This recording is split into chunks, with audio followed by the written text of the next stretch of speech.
ನಮಸ್ಕಾರ ರೀ. ಇವತ್ತಿನ ಮೂವಿ ಯಾವ್ದಪ್ಪ ಅಂದ್ರೆ ಊರು ಸಂಗೊಳ್ಳಿ. ಹೆಸರು ರಾಯಣ್ಣ. ಹುಟ್ಟಿದ್ದು 15 ಆಗಸ್ಟ್ 1798. ಸಂಗೊಳ್ಳಿ ಊರಾಗ ಅಂದ್ರ ರಾಯಣ್ಣ ಆಗಿ ಹುಡ್ತಾನ್ರಿ. ಹುಟ್ಟಿ ಕಿತ್ತೂರು ಸಂಸ್ಥಾನವನ್ನ ಯಾವ ರೀತಿ ಕಾಪಾಡಿದ, ಅದನ್ನ ಹೊಳ್ಳಿ ಬ್ರಿಟಿಷರಿಂದ ಪಡಿಲಾಕ ಯಾವ ರೀತಿ ಹೋರಾಡಿದ ಅನ್ನೋದು ಈ ಮೂವಿ ಕತಿರಿ.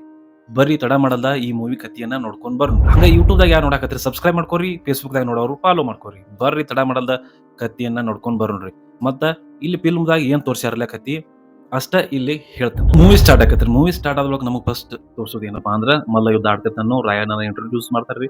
ಈ ರಾಯಣ್ಣನ ಪಾತ್ರದೊಳಗ ನಮ್ ದರ್ಶನ್ ಸರ್ ಅವರು ಮಾಡ್ಯಾರು. 18ನೇ ಶತಮಾನದ ಕತಿ. ಬ್ರಿಟಿಷರೊಡನೆ ಸಂಗೊಳ್ಳಿ ರಾಯಣ್ಣ ಯಾವ ರೀತಿಯಾಗಿ ತನ್ನ ಹೋರಾಟವನ್ನು ಮಾಡಿದ ಅನ್ನುವ ಕತಿ ಇಲ್ಲಿ ಶುರು ಆಕ. 18ನೇ ಶತಮಾನದಾಗ ಧಾರವಾಡದ ಕಲೆಕ್ಟರ್ ಆಗಿ ಥ್ಯಾಕರೆ ಇರ್ತಾನ್ರಿ. ಥ್ಯಾಕರೆ ಬ್ರಿಟಿಷ್ ಅಧಿಕಾರಿ. ಅವನು ಮತ್ತ ಈ ಕಡೆ ಅಂದ್ರೆ ನಮ್ಮವರು ನಮಗೆ ಮೋಸ ಮಾಡುದು ಒಂದು ಭಾರತದ ಮೊದಲೇ ಹಿಡಿದು ಬಂದಿರತಕ್ಕಂತ ಒಂದು ರೂಢಿ ಅನ್ಬೋದ್ರಿ. ಅದಕ್ಕೆ ಅಂದ್ರೆ ನಮ್ಮವ್ರು ನಮಗೆ ಮೋಸ ಮಾಡುದು. ಹಿಂಗ ಇಲ್ಲಿ ಇಬ್ರು ಇರ್ತಾರೆ, ಮಲ್ಲಪ್ಪ ಶೆಟ್ಟಿ ಮತ್ತ ವೆಂಕಟ್ರಾವ್ ಅಂತ ಹೇಳಿ.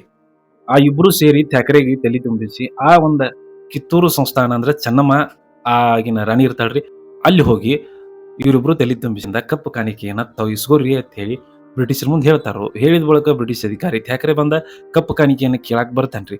ಅವಾಗ ರಾಣಿ ಚೆನ್ನಮ್ಮ ಆ ಬ್ರಿಟಿಷ್ ಅಧಿಕಾರಿಯನ್ನ ಭೇದ, ನಾವು ನಿಮ್ಗೆ ಕಪ್ಪು ಕೊಡಂಗಿಲ್ಲ ಅಂತ ಹೇಳಿ ಹೋದ ಬಳಕ ಬ್ರಿಟಿಷ್ ಅಧಿಕಾರಿ ಏನ್ ಮಾಡ್ತಾನಪ್ಪ ಅಂದ್ರ ಯುದ್ಧವನ್ನು ಮಾಡಾಕ ಸನ್ನದಾಕನ್ರಿ. ಈ ಕಡೆ ಥ್ಯಾಕರೆ ಯುದ್ಧವನ್ನ ತಯಾರು ಮಾಡಿದ ಬಳಕ ಹಂಗ ನಮ್ ಕಿತ್ತೂರಿನ ಸೈನ್ಯವು ಕೂಡ ಯುದ್ಧಕ್ಕೆ ತಯಾರಾಕತ್ರಿ. ತಯಾರಾದ ಬಳಕ ಯುದ್ಧ ನಡಿತೈತಿ. ಯುದ್ಧ ನಡೆದ ಬಳಕ ಈ ಒಂದು ಯುದ್ಧದಾಗ ಥ್ಯಾಕರೆ ಸಾಯ್ತಾನ್ರಿ. ಥ್ಯಾಕರೆ ಸತ್ ಬಳಕ ನಮ್ಮ ಕಿತ್ತೂರು ಸಂಸ್ಥಾನ ಇಲ್ಲಿ ಜಯ ಗಳಿಸತಿ. ಎಲ್ಲರಿಗೂ ಖುಷಿ ಆಕತಿ. ಈ ಒಂದನೇ ಯುದ್ಧ ಆದ ಬಳಕ ನಮಗ್ ಮತ್ತೆ ಏನ್ ತೋರಿಸ್ತಾರಂದ್ರ ಧಾರವಾಡದ ಕಲೆಕ್ಟರ್ ಆಗಿ ಈ ಸಲ ಚಾಪ್ಲಿನ್ ಅವರು ಬರ್ತಾರೆ. ಚಾಪ್ಲಿನ್ ಬಂದ ಬಳಕ ಇಲ್ಲಿ ಮತ್ತ ಈ ಮಲ್ಲಪ್ಪ ಶೆಟ್ಟಿ ಮತ್ತ ವೆಂಕಟ್ರಾವ್ ಇಬ್ರು ಸೇರಿ ಮತ್ ಅವನಿಗೂ ಕೂಡ ಇದ್ರ ಬದಲು ಹೇಳ್ತಾರೆ. ಕಿತ್ತೂರು ಸಂಸ್ಥಾನವನ್ನ ಹೆಂಗ್ರೆ ಮಾಡಿ ನಿಮ್ಗೆ ವಶ ತಗೋರಿ. ಅದೇ ಥ್ಯಾಕರೆ ಅಧಿಕಾರಿ ಸತ್ತ ಬಳಕು ಆ ಬ್ರಿಟಿಷ್ ಅಧಿಕಾರಿಗಳಿಗೆ ಸ್ವಲ್ಪ ಟೆನ್ಷನ್ ಆಗಿರ್ತೈತಿ. ಅಂದ್ರೆ ಆ ಕಿತ್ತೂರನ್ನ ಹೆಂಗ್ರೆ ಮಾಡಿ ತಮ್ಮ ವಶಕ್ಕೆ ತಗೋಬೇಕು ಅನ್ನೋದು ಬ್ರಿಟಿಷ್ ಅಧಿಕಾರಿಗಳು ಆಗಿರ್ತೈತಿ. ಅದರ ಜೊತೆಗೆ ಕೂಡಿದವ್ರು ಯಾರಂದ್ರೆ ಇವರ್ರಿ. ಮೊದಲು ಥ್ಯಾಕರೆ ಜೋಡ ಕೂಡಿರ್ತಾರೋ, ಆಮೇಲೆ ಈ ಚಾಪ್ಲಿನ್ ಅಧಿಕಾರಿ ಕೂಡ ಕೂಡಿ ಆ ಒಂದು ಕಿತ್ತೂರು ಸಂಸ್ಥಾನದ ಯಾವ ರೀತಿಯಾಗಿ ಹಿಡಿಬೇಕು ಅಥವಾ ಸಂಚನ್ನ ರೂಪಿಸ್ತಾರೋ. ಎರಡನೇ ಯುದ್ಧವನ್ನು ಮಾಡಕ್ಕೆ ಮತ್ ಸಜ್ಜಾಕತ್ರಿ ಈ ಒಂದು ಬ್ರಿಟಿಷ್ ಅಧಿಕಾರಿ ಸೈನ್ಯರಿ. ಅವಾಗ ಸಜ್ಜದಾಗ ಅವ್ರಿಗೆ ಸಪೋರ್ಟ್ ಆಗಿ ಮೊದಲನೇ ಹಿಡಿದು ನಿಂತವ್ರು ಯಾರಂದ್ರೆ ಇವ್ರ ವೆಂಕಟ್ರಾವ ಮತ್ತ ಮಲ್ಲಪ್ಪ ಶೆಟ್ಟಿ ಅಂತ ಹೇಳಿ. ಅಂದ್ರ ಈ ಬಾರಿ ಏನ್ ಮಾಡ್ತಾರಂದ್ರ ಆ ಕೋಟೆಯನ್ನ ಯಾರು ಕಾಯ್ತಿರ್ತಾರಲ್ಲ ಅವ್ರ ಜೋಡೆ ಅವ್ರಿಗೆ ಹಣ ಕೊಟ್ಟ ಆ ಒಂದು ಕೋಟೆ ಒಳಗ ಅಂದ್ರೆ ಮದ್ದು ಗುಂಡುಗಳ ಒಳಗ ನೀರ ಅಥವಾ ಸಗಣಿಯನ್ನ ಬೆರ್ಸಕ್ ಹೇಳ್ತಾರ. ಆ ಕಾರಣಕ್ಕಾಗಿ ಆ ಒಂದು ಓಪನ್ ಮಾಡ್ಕೋತಾರ. ಓಪನ್ ಮಾಡ್ಕೊಂಡ್ ಬಳಕ ಯುದ್ಧ ಶುರು ಆಕತ್ರಿ. ಯುದ್ಧ ಚಲೋ ಆಕತಿ. ಯುದ್ಧ ಚಲೋ ಆದ ಬಳಕ ಅಲ್ಲಿ ಏನ್ ನಮಗೆ ತೋರಿಸ್ತಾರ ಅಂದ್ರೆ ಎಲ್ಲರೂ ಯುದ್ಧ ಮಾಡ್ತಿರ್ತಾರ. ಯುದ್ಧ ಮಾಡುವಾಗ ನಮ್ಮ ಕಿತ್ತೂರಿನ ಸೈನ್ಯವು ಸ್ವಲ್ಪ ಸೋಲುವ ಹಂತಕ್ಕೆ ಬರಾಕತ್ತೈತ್ರಿ. ಯಾಕಂದ್ರ ಅವಂಗ ಕೋಟೆ ಒಳಗ ಓಪನ್ ಏನ್ ಮಾಡ್ಕೊಂಡಿರ್ತಾನೋ ಅವನು ಮದ್ದ ಗುಂಡು ಒಳಗ ಸಗಣಿ ಅಥವಾ ನೀರನ್ನ ಮಿಕ್ಸ್ ಮಾಡಿರ್ತಾನ್ರಿ. ಮಿಕ್ಸ್ ಮಾಡಿದ ಬಳಕ ಅವು ಯಾವು ಕೂಡ ಬ್ಲಾಸ್ಟ್ ಆಗಂಗಿಲ್ಲ, ಹಾರಂಗಿಲ್ರಿ ಮದ್ದು ಅಥವಾ ಗುಂಡುಗಳು.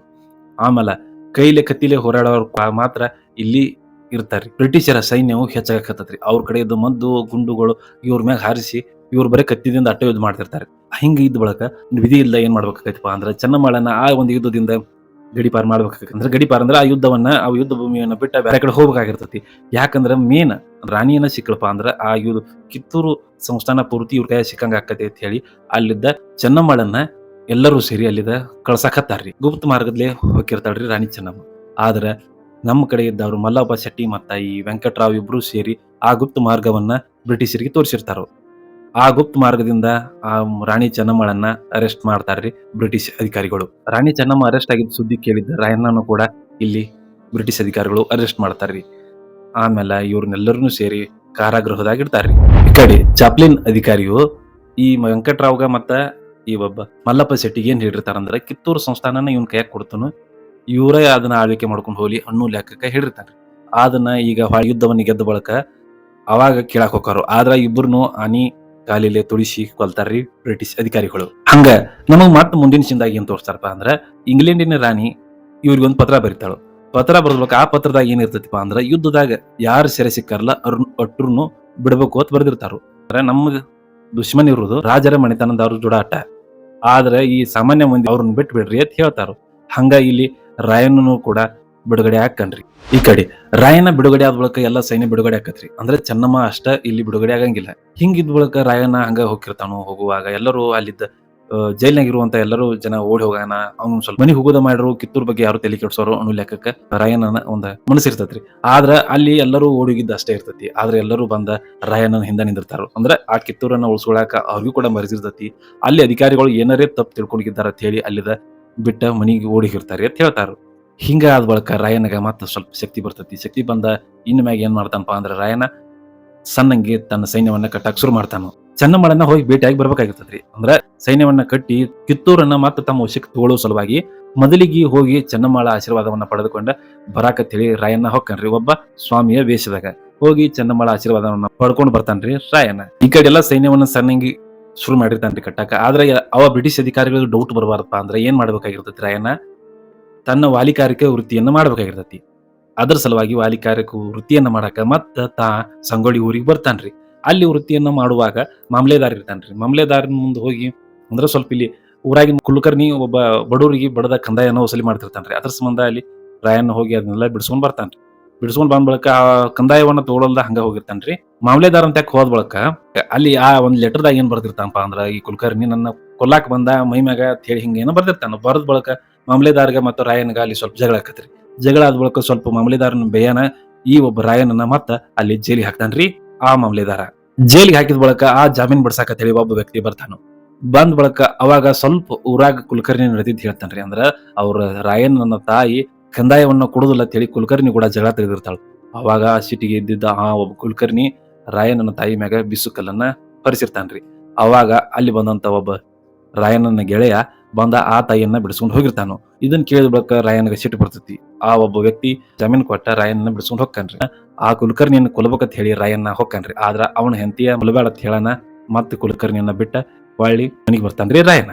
ಇಷ್ಟೆಲ್ಲ ಆದ ಬಳಿಕ ಇಲ್ಲಿ ಏನಾಕೈತಪ್ಪ ಅಂದ್ರ ಎಲ್ಲಾ ಕಡೆ ಊರಿನ ಒಳಗಿಂದ ಜನಗಳು ಬರಾಕತ್ತಾರು. ಅಂದ್ರ ಕೈಯಾಗ ಕುಡುಗೋಲಾಗಿರ್ಬೋದು ಯಾವುದೇ ರೀತಿಯಾದ ವಸ್ತುಗಳನ್ನ ತಗೊಂಡ ಬರಾಕತ್ತಾರ್ರಿ. ಅಂದ್ರ ಆ ಕಿತ್ತೂರನ್ನ ನಮ್ಮ ವಶಕ್ಕೆ ತಗೋಬೇಕು, ಆ ಬ್ರಿಟಿಷರನ್ನ ಕೊಲ್ಬೇಕು ಅನ್ನೋ ಸಲುವಾಗಿ ಎಲ್ಲೆಲ್ಲಿದ್ದು ಜನ ಮತ್ ಕಾಡಿನೊಳಗಿರುವಂತ ಜನ ಕಿತ್ತೂರನ್ನ ಮತ್ತೆ ಸ್ವತಂತ್ರ ಮಾಡಬೇಕು ಅಂತ ಹೇಳಿ ಬರ್ತಿರ್ತಾರೋ.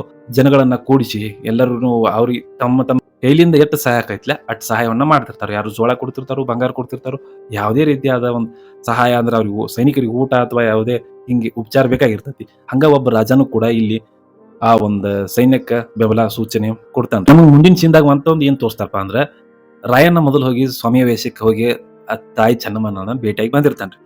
ಆ ಭೇಟಿಯಾಗಿದ್ದನ್ನ ಆ ಒಬ್ಬ ಮತ್ತೊಬ್ಬ ಇದೇ ರೀತಿಯಾಗಿ ಭೇಟಿಯಾಗಿ ಬಂದ ಬಳಿಕ ಅವನನ್ನ ಗುಂಡು ಹೊಡೆದು ಬಂದಿರ್ತಾರು. ಚೆನ್ನಮ್ಮಾಳ ಮುಂದೆ ಹೇಳ್ತಾನು ಬ್ರಿಟಿಷ್ ಅಧಿಕಾರಿ, ನಿಮ್ಮ ರಾಯಣ್ಣ ನಿನ್ನ ಸಲುವಾಗಿ ಸ್ವಾಮಿ ವೇಷ ಹಾಕೊಂಡು ಭೇಟಿಯಾಗಿ ಬಂದಿದ್ದ, ಅವಾಗ ನಾವ ಗುಂಡು ಹೊಡೆದು ಕೊಂದದ್ ಇವತ್ತು ಆ ಅರ್ಬಿ ತೋರಿಸ್ತಾನು. ಅದನ್ನ ಕರೆ ತಿಳ್ಕೊಂಡಾರ ಚೆನ್ನಮ್ಮ ಏನ್ ಮಾಡ್ತಾಳಂದ್ರೆ ದುಃಖ ಬಾಳಾಗಿ ಅಲ್ಲಿದ್ದ ಒಂದು ವಿಷ ಸೇವಿಸಿ ತನ್ನ ಪ್ರಾಣವನ್ನ ಬಿಡ್ತಾಳ್ರಿ ಚೆನ್ನಮ್ಮ. ಈ ಸುದ್ದಿ ಕೇಳಿ ನಮ್ಮ ರಾಯಣ್ಣ ಅಥವಾ ಅಲ್ಲಿ ಜನಕ್ಕ ಸ್ವಲ್ಪ ದುಃಖ ಆಕತಿ. ಚೆನ್ನಮ್ಮ ಹೋದ ಬಳಿಕ ಇನ್ನ ರಾಜ ತಗೊಂಡು ಏನ್ ಮಾಡೋದು ಅಂತ ಹೇಳಿ ಹೋರಾಟದ ನಿರ್ಧಾರವನ್ನ ಕೈ ಬಿಡ್ತಿರ್ತಾನು. ಆದ್ರ ಅಲ್ಲಿದ್ದ ಜನರ ಸಲುವಾಗಿ ಅಥವಾ ಇಟ್ಟು ಜನರನ್ನು ಕೂಡಿಸಿದ ಸಲುವಾಗಿ ಮತ್ತ ಹೋರಾಟವನ್ನ ಕೈಗೆ ತಗೋತಾನ್ರಿ. ತಗೊಂಡ ರಾಯಣ್ಣ ಆ ಒಂದು ಹೋರಾಟದ ನೇತೃತ್ವ ಮಾಡ್ತಿರ್ತಾನ. ಇನ್ನು ಮುಂದ ಜನವರಿ 1830 ಸ್ವಲ್ಪ ಏನ್ ತೋರಿಸ್ತಾರ, ಆ ಟೈಮ್ದಾಗ ಆಗಿದ್ದ ಘಟನೆ ಅಂದ್ರ ಈ ರಾಯಣ್ಣ ಇರುವ ಒಂದು ಜಾಗವನ್ನ ಬ್ರಿಟಿಷ್ ಅಧಿಕಾರಿಗಳು ತಿಳ್ಕೊಂಡಿರ್ತಾರ. ಹೋಗಿ ಆ ರಾಯಣ್ಣನ ಕೊಲ್ಬೇಕಂತ ಹೇಳಿ ಅಟ್ಯಾಕ್ ಮಾಡ್ತಾರೋ. ಆದ್ರ ಅಲ್ಲಿ ಬ್ರಿಟಿಷ್ ಅಧಿಕಾರಿಗಳು ಸಾಯ್ತಾರೆ. ರಾಯಣ್ಣ ಅಥವಾ ಅವ್ರ ಕಡೆಯವರು ಕೂಡಿ ಆ ಬ್ರಿಟಿಷ್ ಅಧಿಕಾರಿಗಳನ್ನ ಕೊಲ್ತಾರು. ಕೊಂದ್ ಬಳಕ ಇಲ್ಲಿ ಇರೋ ಸೇಫ್ ಅಲ್ಲ ಅಂತ ಹೇಳಿ ಒಂದು ಬೇರೆ ಜಾಗಕ್ಕೆ ರಾಯಣ್ಣ ಅಥವಾ ಅವ್ರ ಸೈನ್ಯವನ್ನ ಸೇರಿ ಅಲ್ಲಿ ಬೇರೆ ಕಡೆ ಹೋಗ್ಬಿಡ್ತಾರ. ಇನ್ ಮ್ಯಾಗ ರಾಯಣ್ಣ ಏನ್ ಮಾಡಕತ್ತನಪ್ಪ ಅಂದ್ರ ಹಿಂಗ್ ಮಾಡ್ಯಾರ ತಂದ್ ಬಳಕ ಬ್ರಿಟಿಷ್ ಎಲ್ಲೆಲ್ಲಿ ಇರ್ತಾರೋ ಅಥವಾ ಅಟ ಒಂದು 10 ಮಂದಿ ಇದ್ದಲ್ಲಿ 20 ಮಂದಿ ಇದ್ದಲ್ಲಿ ಹೋಗಿ ಲೂಟಿ ಮಾಡಕ್ ಹತ್ತಾನ್ರಿ. ಅಂದ್ರೆ ತನ್ನ ಗುಂಪನ್ನ ತಗೊಂಡ್ಕೊಂಡು ಹೋಗಿ ಆ ಒಂದು ಕಚೇರಿ ಒಳಗೆ ಇರುವಂತಹ ಹಣ ಆಗಿರ್ಬೋದು ಅಥವಾ ಆಯುಧ ಆಗಿರ್ಬೋದು, ಬಂಗಾರ ಆಗಿರ್ಬೋದು, ಮಾಮಲೆದಾರ್ ಕಚೇರಿಗೂ ಬೆಂಕಿ ಹಚ್ಚಿ ಬರ್ತಾನ್ರಿ. ಅವ್ನ್ ಯಾವ ಜೈಲಿಗೆ ಹಾಕಿದ್ಲ ಅವ್ನ ಕಚೇರಿಗೂ ಬೆಂಕಿ ಹಚ್ಚಿ ಬರ್ತಾನು. ಈ ಕುಲಕರ್ಣಿನೂ ಕೊಲ್ತಾನು. ಒಟ್ಟ ಆ ಬ್ರಿಟಿಷ್ ಅಧಿಕಾರಿಗಳು ಎಲ್ಲೆಲ್ಲಿ ಇರ್ತಾರಲ್ಲ ಎಲ್ಲಾ ಕಡೆ ಹೋಗಿ ಅವ್ರ ಕಡೆ ಇದ್ದಿದ್ದ ವಸ್ತುಗಳನ್ನೆಲ್ಲ ತಗೊಂಡ ಬಂದ ತನ್ನ ಸೈನ್ಯಕ್ಕೆ ಉಪಯೋಗ ಮಾಡ್ತಿರ್ತಾನ್ರಿ. ಮುಂದಿನ ಸಿಂದಾಗ ಏನ ತೋರಿಸ್ತಾರಪ್ಪ ಅಂದ್ರೆ ಆ ಬ್ರಿಟಿಷ್ ಅಧಿಕಾರಿಗಳದ್ದು ಮತ್ತೊಂದು ಏನ್ ಪಾಯಿಂಟ್ ಆಗಿರ್ತಪ್ಪ ಅಂದ್ರೆ ದತ್ತು ಪುತ್ರರಿಗೆ ಯಾವುದೇ ರೀತಿಯಾದ ರಾಜ್ಯದ ಮ್ಯಾಗ ಹಕ್ಕಿರಂಗಿಲ್ಲ ಅಂತ ಹೇಳಿ ಆಜ್ಞೆಯನ್ನ ಹೊರಡಿಸಿ ದತ್ತು ಪುತ್ರನನ್ನ ತಗೊಂಡಿರ್ತಾರೋ. ಅವನ ಯಾರಪ್ಪ ಅಂದ್ರೆ ಶಿವಲಿಂಗಪ್ಪ. ಆ ಶಿವಲಿಂಗಪ್ಪನನ್ನ ಈ ಬ್ರಿಟಿಷ್ ಅಧಿಕಾರಿಗಳಿಗೂ ಹೋಗಿ ಅರೆಸ್ಟ್ ಮಾಡ್ಕೊಂಡ್ ಬರ್ತಾರ. ಬಂದ್ ಬಳಕ ಇಲ್ಲಿ ಆಗೋದೇನಪ್ಪಾ ಅಂದ್ರೆ ಅವ್ರನ್ನ ಬಿಡ್ಸ್ಕೊಂಡ್ ಬರಾಕ ರಾಯಣ್ಣ ಸ್ವತಃ ಬರ್ತಾನ. ಬಂದ ಆ ಒಬ್ಬ ಶಿವಲಿಂಗಪ್ಪ ದತ್ತು ಪುತ್ರನನ್ನ ಬಿಡಿಸ್ಕೊಂಡ ಅಲ್ಲಿ ಹೋಗಿ ಬಿಡ್ತಾನ್ರಿ ರಾಯಣ್ಣ. ನಮ್ಮವರಾದಂತ ನಮಗ್ ಮೋಸ ಮಾಡಕ್ ನಿಂದಿರ್ತಾರೆ ಯಾರಪ್ಪ ಅಂದ್ರ ಲಿಂಗನಗೌಡ ಮತ್ತು ವೆಂಕನಗೌಡ ಅಂತ ಹೇಳಿ ಬ್ರಿಟಿಷ್ ಅಧಿಕಾರಿಗಳ ಜೋಡ್ ಸೇರಿ ರಾಯಣ್ಣನನ್ನ ಹಿಡಿದು ಕೊಡಕ ಪ್ಲಾನ್ ಮಾಡ್ತಾರ. ಮುಂದಿನ ಸೀನ್ದಾಗ ಏನ್ ತೋರಿಸ್ತಾರ ಅಂದ್ರೆ ಈ ಲಿಂಗನಗೌಡ ಮತ್ತು ವೆಂಕನಗೌಡ ಸೇರಿ ಆ ರಾಯಣ್ಣಗ ಒಬ್ಬ ಸಂಬಂಧಿಕರಿರ್ತಾರ್ರಿ. ಅಂದ್ರೆ ರಾಯಣ್ಣನ ಮಾವ. ಆ ಮಾವಿಗೆ ತಲೆ ತುಂಬಿಸ್ತಾರ. ಹೋಗಿ ರಾಯಣ್ಣನ ಒಟ್ಟ ನಾವ್ ಹೇಳಿದ ಪ್ಲಾನ್ ಪ್ರಕಾರ ಮಾಡು, ನಿನಗ ರೊಕ್ಕ ಬಾಳ ಸಿಗ್ತತಿ ಅಂತ ಆ ರಾಯಣ್ಣನ ಮಾವಗ ತಲೆ ತುಂಬಿಸ್ತಾರು.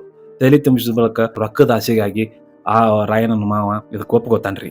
ಇಲ್ಲಿ ಏನಾಕೈತಪ್ಪ ಅಂದ್ರ ಆ ಒಬ್ಬ ಮಾವ ಬಂದ ಆ ಸೈನ್ಯವನ್ನ ಸೇರ್ಕೋತಾನು. ಸೇರ್ಕೊಂಡ್ ಬಳಿಕ ಮತ್ ಹಂಗ ಈ ಕಡೆ ಲಿಂಗನಗೌಡ ಮತ್ತು ಈ ವೆಂಕನಗೌಡ ಇಬ್ರು ಕೂಡ ಮತ್ ಸೇರ್ಕೋತಾರೆ. ಅಂದ್ರೆ ಅವ್ರದ್ದು ಹಿಂದ ಒಂದ್ 50 ಮಂದಿ ಇರ್ತಾರೋ, 50 ಮಂದಿನೂ ಬಂದ ಸೈನ್ಯವನ್ನ ಸೇರ್ಕೋತಾರ. ಆದ್ರೆ ಕೆಲವೊಬ್ಬರಿಗೆ ಇವ್ರು ಸೈನ್ಯವನ್ನ ಸೇರಿದ್ದ ಆಗಿ ಬರುದಿಲ್ಲ. ಆದ್ರೆ ರಾಯಣ್ಣ ಇರ್ಲಿ, ನಮ್ಮ ಕಿತ್ತೂರನ್ನ ಸ್ವತಂತ್ರ ಮಾಡಕ್ ಎಲ್ಲರೂ ಕೈ ಜೋಡ್ಸತಾರೋ ಇರ್ಲಿ ಅಂತ ತಾನು ಮುಂದಿನ ಸಿಂದಾಗ ಏನ್ ತೋರಿಸ್ತಾರಪ್ಪ ಅಂದ್ರ ರಾಯಣ್ಣ ಏನ್ ಮಾಡ್ತಿರ್ತಾನಪ್ಪ ಅಂದ್ರ ಜಳಕ ಮಾಡಕತ್ ಹೇಳಿ ಹೋಗಿರ್ತಾನ್ರಿ. ಅವಾಗ ಆ ರಾಯಣ್ಣನ ಮಾವ ಆದಂತ ಅವನು ಕೂಡ ನಾನು ಬರ್ತೇನೆ ನಿಮ್ ಜೋಡಿ ಅಂತ ಹೋಗ್ತಾನು. ಇಲ್ಲಿ ನಮಗೆ ಮತ್ತೊಂದು ತೋರಿಸೋದೇನಪ್ಪ ಅಂದ್ರ ರಾಯಣ್ಣ ತನ್ನ ಕತ್ತಿಯನ್ನ ಯಾವಾಗೂ ಕೂಡ ಬಿಡ್ತಿರಂಗಿಲ್ಲ. ಅಂದ್ರೆ ತನ್ನ ಕತ್ತಿಯನ್ನ ತನ್ನ ಬಿಟ್ಟು ಎಲ್ಲಿ ದೂರ ಇಡ್ತಿರಂಗಿಲ್ಲ. ಬಾಯಾಗ ಇಟ್ಕೊಂಡು ಜಳಕ ಮಾಡ್ತಿರ್ತಾನ್ರಿ ರಾಯಣ್ಣ. ಹಿಂಗ ಬಾಯ ಇಟ್ಕೊಂಡು ಜಳಕ ಮಾಡ್ತಾನು. ಇನ್ನು ಅರ್ಬಿ ಹಾಕೋಬೇಕು ಅನ್ನುವ ಟೈಮ್ದಾಗ ಆ ಬಾಯಾಗಿನ ಕತ್ತಿಯನ್ನ ಈ ಒಬ್ಬ ಮಾವ ಇಸ್ಕೊತಾನ್ರಿ. ನನ್ನ ಕೈಯ ಕತ್ತಿ ಕೂಡ ಅನ್ಕತಾನ ಅರ್ಬಿ ಹಾಕೋತ್ ಇಸ್ಕೊತಾನು. ಇಸ್ಕೊಂಡ್ ಬಳಕ ಅದ ಒಂದ್ ಮಾಡಿದ್ರ ರಾಯಣ್ಣ ತಪ್ಪಾಗಿರ್ತತಿ.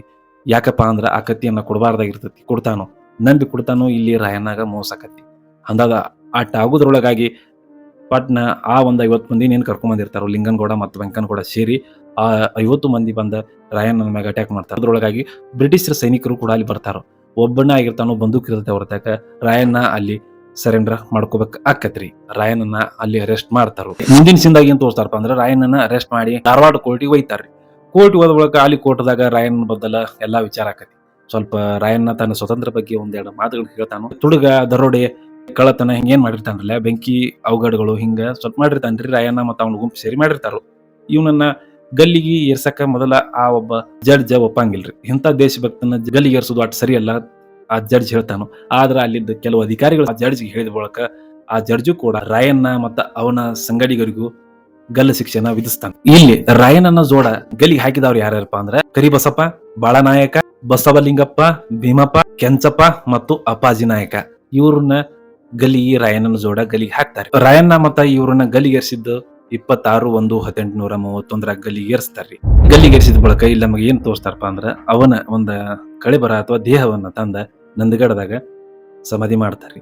ಸಮಾಧಿ ಮಾಡಿದ ಬಳಿಕ ಅಲ್ಲೇ ಒಬ್ಬ ಬಿಚ್ಚುಗತ್ತಿ ಚನ್ನಬಸವ ಅಂದ್ರ ರಾಯಣ್ಣನ ಗೆಳೆಯ ಇರ್ತಾನ್ರಿ. ಅವ ಆ ಸಮಾಧಿ ಮ್ಯಾಗ ಒಂದ್ ಆಲದ ಗಿಡ ಹಚ್ಚಿ ಅಲ್ಲೇ ಆ ಒಂದು ಸಮಾಧಿಯನ್ನು ನೋಡ್ಕೋತಿದ್ ಬಿಡ್ತಾನು. ನಿಮಗೆ ಎಟ್ಟ ತಿಳಿದಿತ್ತು ಅಥವಾ ಎಟ್ಟ ಇಂಪಾರ್ಟೆಂಟ್ ಪಾಯಿಂಟ್ಗಳು ಅಷ್ಟನ್ನ ಇಲ್ಲಿ ಹೇಳಕ್ ಪ್ರಯತ್ನ ಮಾಡೇನ್ರಿ. ನೋಡ್ರಿ, ಚಲೋ ಅನ್ಸಿರ ಲೈಕ್ ಮಾಡ್ಕೋರಿ, ಶೇರ್ ಮಾಡ್ಕೋರಿ, ಸಬ್ಸ್ಕ್ರೈಬ್ ಮಾಡ್ಕೋರಿ. ಫೇಸ್ಬುಕ್ದಾಗ ನೋಡ್ತಿದ್ರೆ ಫಾಲೋ ಹಂಗ ಮಾಡ್ರಿ.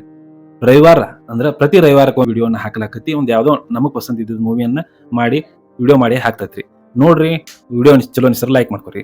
ಹಂಗ ಮತ್ ಮುಂದಿನ ವಿಡಿಯೋದಾಗ ಮತ್ ನಿಮ್ಗೆ ಸಿಗುಣ್ರಿ. ಅಲ್ಲಿವರೆಗೂ ಎಲ್ಲರಿಗೂ ನಮಸ್ಕಾರ.